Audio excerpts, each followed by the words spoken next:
Bien, jóvenes, buenas tardes. Les doy la bienvenida a este curso de Física 2. Aquí les presento el temario. Este temario es algo extenso, como podemos ver, pero vamos a tratar de cubrir lo más posible en este semestre, teniendo en cuenta que de 16 semanas ahora se redujo a 13 semanas.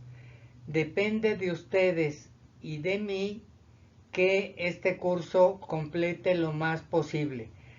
Perdón, pero si algunos no me conocen, yo soy el profesor Fonperosa, Jorge Méndez Fonperosa. Vamos a trabajar este semestre el curso de Física 2, como lo dije en un principio. Esta clase grabada yo se las voy a enviar a ustedes previo a que tengamos clases virtuales. Las clases virtuales van a ser a través de la plataforma de Discord. Les pasaré el enlace y ahí en la plataforma vamos a analizar esta clase. Quiero que la vean previamente, la analicen, tienen la ventaja de poderla pausar, regresar y anoten todas sus dudas. Dudas que tengan las resolveremos en la clase en línea, en la clase en Discord. Bien. Cualquier duda o aclaración sobre el curso lo veremos directamente en la clase virtual. Esto es simplemente el primer tema que es importante que tengamos presente para poder tener el inicio de un buen semestre de física.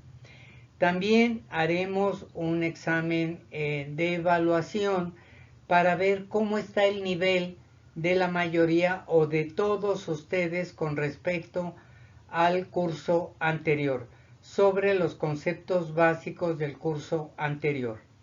Para iniciar este curso vamos a empezar con definiciones de conceptos fundamentales.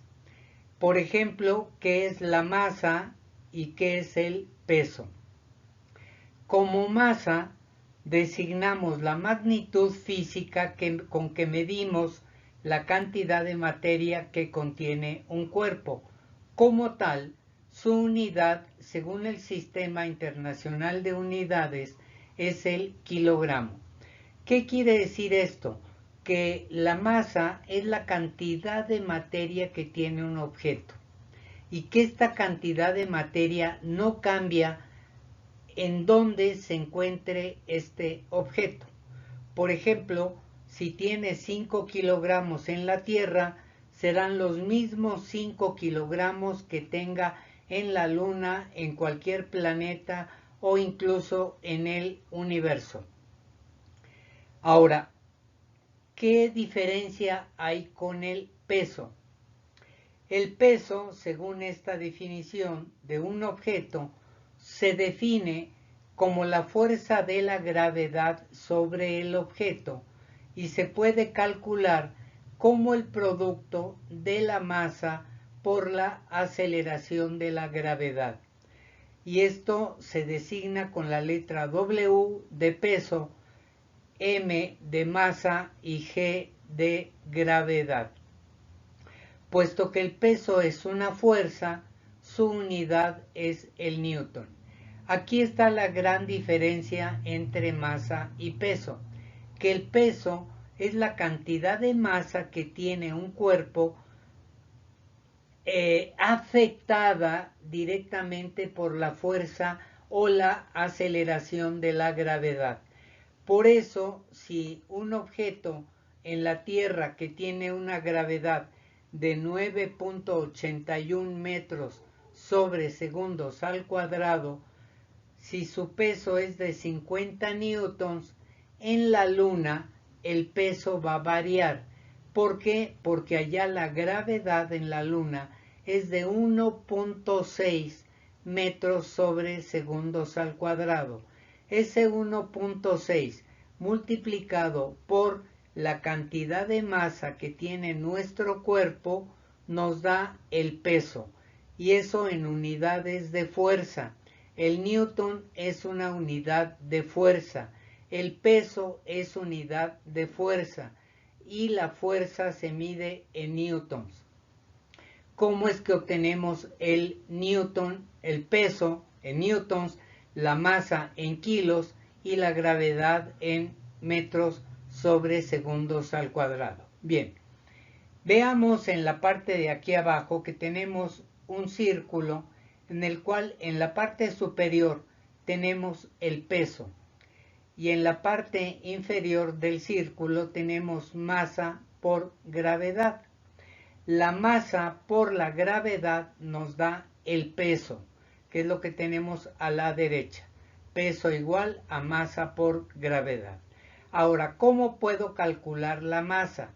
Bueno, pues aquí la masa va a ser el peso dividido entre la aceleración de la gravedad. ¿Y cómo es que obtengo también la gravedad, que es el otro parámetro que nos resta calcular? La gravedad va a ser igual al peso dividido entre su masa, su cantidad de materia. Y volvemos a recordar, el peso son newtons, la masa son kilogramos y la gravedad son metros sobre segundos al cuadrado. Otro concepto muy importante son los estados de agregación de la materia. ¿A qué se deben los estados de agregación? ¿Y cuántos son? Tenemos inicialmente, hasta hace algunos años, solamente contábamos con 3 estados de agregación, que era sólido, líquido y gaseoso.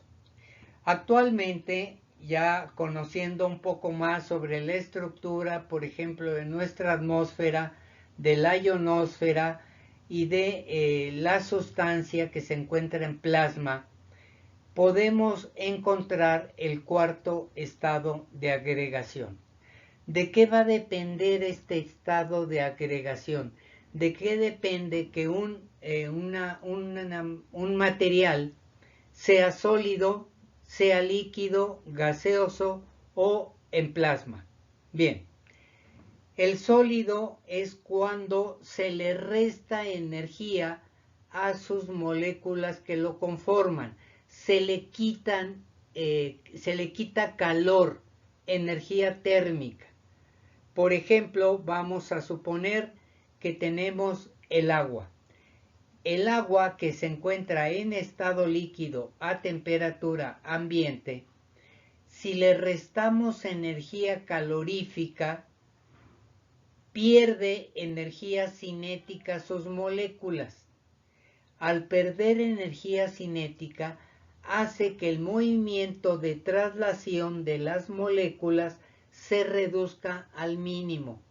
Solamente le queda poco movimiento de vibración y un tanto de movimiento de traslación. Y ahí entonces tenemos un objeto sólido, como en este caso es el hielo. La temperatura de fusión del agua es a 0 grados siempre y cuando nos encontremos al nivel del mar, en el cual tenemos una atmósfera de presión atmosférica, que lo veremos más adelante. Bien, ahora, este líquido es porque se encuentra a una temperatura tal que retiene cierta cantidad de calor, y esta cantidad de calor que absorbe la molécula o las moléculas le dan a cada una de ellas mayor cantidad de energía cinética, por consiguiente tiene mayor libertad de movimiento. Ahora, si nosotros le damos mayor cantidad de energía calórica a esta agua, la vamos a llevar a un punto tal que llegando a 100 grados centígrados de temperatura al nivel del mar, estas moléculas de líquido se convierten en gas. ¿Y por qué? Porque han adquirido tal cantidad de energía cinética que ahora las moléculas están muy libres, tienen mucha energía cinética, chocan entre ellas, chocan con las paredes del recipiente que las contenga. Entonces, ahí yo tengo el gas o vapor de agua. Ahora, el estado de agregación del plasma implica que tiene mucha cantidad de energía.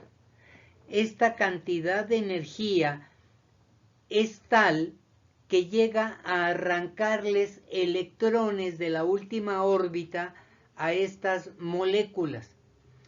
Y por un lado voy a tener movimiento de iones, que esto deben recordarlo en química, que es un ion. Si no, búsquenlo, por favor. Los iones positivos se estarán moviendo y por otro lado se estarán moviendo las cargas negativas. Este movimiento de cargas negativas me genera un ambiente, un estado de agregación que se conoce como plasma, que si hay dudas lo veremos más adelante en la clase en Discord. Continuamos. Aquí tenemos los ejemplos de los estados de agregación. Aquí tengo el sólido, que es un témpano de hielo. Tenemos enseguida el líquido, que lo conocemos, el agua líquida. Cuando esta agua se evapora, se va a la atmósfera y se convierte en vapor, en estas nubes de vapor de agua. Y el plasma, que lo veremos del lado derecho, se genera cuando hay gran cantidad de energía desprendida, como es el caso de un relámpago, de un rayo, que trae millones de vatios de energía, hace que se cree en la atmósfera superior un estado de agregación de plasma, que como podemos ver son iones positivos y también iones negativos. Y también tenemos aquí algunos, negativos positivos. Bien, continuamos con unidades. Es muy importante, jóvenes, que manejemos unidades. A través del manejo de unidades podemos saber de qué estamos hablando. Un ejemplo concreto. Un enunciado me dice que un cuerpo pesa 20 kilos. Por consiguiente, el valor que me están dando ahí es de masa. ¿Por qué? Porque ya vimos que la masa, sus unidades son los kilos. Pero si en otro enunciado me dicen un cuerpo pesa 50 newtons, entonces estamos hablando de peso o de fuerza. ¿Estamos? Bien, aquí tenemos en la primera columna las unidades, luego el sistema internacional de medidas, pero en el submúltiplo de el metro, que sería el centímetro, el submúltiplo del kilo, que sería el gramo, y de segundos, segundos. La unidad técnica, y aquí vemos qué posibilidades tengo de unidades técnicas. La masa puedo tenerla en gramos, en kilos principalmente, ¿sí? Este es el sistema que vamos a utilizar. La longitud en metros, por consiguiente en centímetros o en kilómetros. El tiempo en segundos. Velocidad, metros sobre segundo, recuérdenlo. Aceleración, metros disculpas, metros sobre segundos al cuadrado. La fuerza, aquí está, newtons. ¿Y a qué equivale a un newton? A 1 kilogramo multiplicado por la gravedad. Metros sobre segundos al cuadrado. En el caso de la presión, la unidad es el pascal, del trabajo es el joules, de la potencia es el watts y del momentum es el newton metro, que si se dan cuenta, newton metro es igual a joules. Es importante que tengan presente estas unidades, jóvenes, porque las vamos a estar utilizando con mucha frecuencia. Continuamos. Aquí están las unidades de volumen. Las unidades de volumen las podemos tener en metros cúbicos o en litros, que es la unidad que más usamos cotidianamente. Pero ¿a cuánto equivale un metro cúbico? Un metro cúbico equivale a 1000 litros. Ahora, la décima parte del metro cúbico, que serían 100 decímetros cúbicos, pues va a equivaler a la décima parte de 1000 litros, o sea, 100 litros. Lo mismo, la décima parte de 100 decímetros cúbicos son 10 decímetros cúbicos, que equivalen a 10 litros. Un decímetro cúbico a 1 litro. Grábense muy bien esto. Y aquí vienen los submúltiplos del metro cúbico y los submúltiplos en litros. 100 centímetros cúbicos, 1 decilitro, o sea, la décima parte del litro. 10 centímetros cúbicos, 1 centilitro. 1 centímetro cúbico, 1 mililitro. Mucho ojo, esto lo vamos a estar usando. Y 1 milímetro cúbico a la décima parte del mililitro.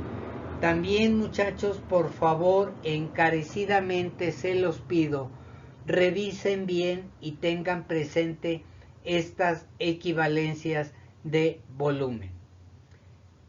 Una forma de ejemplificar los datos anteriores sería viendo un cubo de 1 metro cúbico de lado. 1 metro cúbico por 1, por 2 y por 3 lados. Metro por metro me da metros cúbicos. Aquí hay 1000 litros, ¿sí? Y un decímetro cúbico, o sea, si yo saco de este metro cúbico un cubito que mida 10 centímetros por lado, voy a tener un cubo de 1 decímetro cúbico. Y este decímetro cúbico equivale a 1 litro. 1 decímetro cúbico equivale a 1 litro. Y decimos que en 1 metro cúbico hay 1000 litros. ¿Por qué 1000 litros? Si cada 10 centímetros de acá, y 10, y 10, y 10, 10 por 10, aquí tengo 10 centímetros. Perdón, 10 decímetros. 10 decímetros. 10 decímetros de fondo y 10 decímetros de alto me dan 10 por 10 por 10, 1000. Si cada cubito mide 1 litro, tengo 10 litros por 10 litros por 10 litros, equivale a 1000 litros 1 metro cúbico. Continuamos. Entramos de lleno a temas importantes con los que vamos a iniciar este curso. Aquí dice que vamos a ver la hidrodinámica. ¿Pero qué es la hidrodinámica? La hidrodinámica es la dinámica del agua. Hidros quiere decir agua, dinámica es movimiento. El agua en movimiento, ¿sí? La dinámica del agua, puesto que el prefijo griego hidro significa agua. Aún así, también incluye el estudio de la dinámica de otros fluidos, de otros líquidos. Para ello se consideran, entre otras cosas, la velocidad de flujo, la presión que se ejerce sobre ese flujo y el gasto y el flujo propiamente dichos. Son conceptos que vamos a ver enseguida. Insisto, cualquier duda, anótenla para que la resolvamos dentro de clase. Ahora, vamos a ver qué es la hidráulica. Hidráulica obviamente también tiene que ver con el agua, ¿sí? Y con fluidos. Dice, la hidráulica es la tecnología que emplea un líquido o fluido, bien agua o aceite, que normalmente son aceites muy especiales, como modo de transmisión de la energía necesaria para mover y hacer funcionar mecanismos. Sabemos que la hidráulica es qué puedo obtener de ese movimiento del agua. Una caída de agua a través de una rueda, ¿sí? Esta va a generar energía. Es energía hidráulica, energía de movimiento del agua, que si yo la conecto a través de un generador y de una hélice, ahí voy a obtener y a transformar la energía hidráulica en energía eléctrica. Pero para eso tengo que ver los conceptos que vienen de velocidad, presión, flujo y gasto. Bien, vamos viendo qué quiere decir gasto.